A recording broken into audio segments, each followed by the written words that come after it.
La inspiració per mi és més aviat el resultat que el moment d'execució. Aquesta feina té dos vertents, una és la part artesanal i una altra és la part creativa. La part artesanal és fonamental perquè si no tens una tècnica molt depurada, molt neta, molt profunda, no pots reflexar realment el que vols fer. Les mans han de seguir el que et dicta el cervell, i si el cervell o el cor, o tot plegat alhora, no? Tots aquests elements han de tenir una coordinació pràcticament mecànica, no?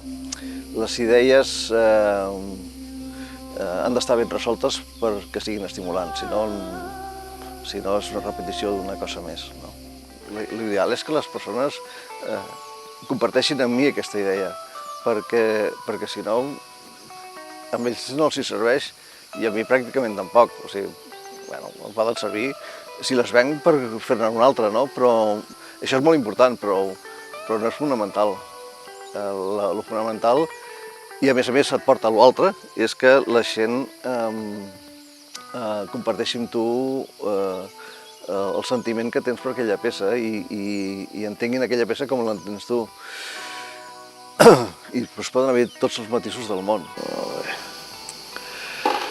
Bé, aquest no és l'acabat definitiu, però és per tenir una visió de com queda la cadira aquesta.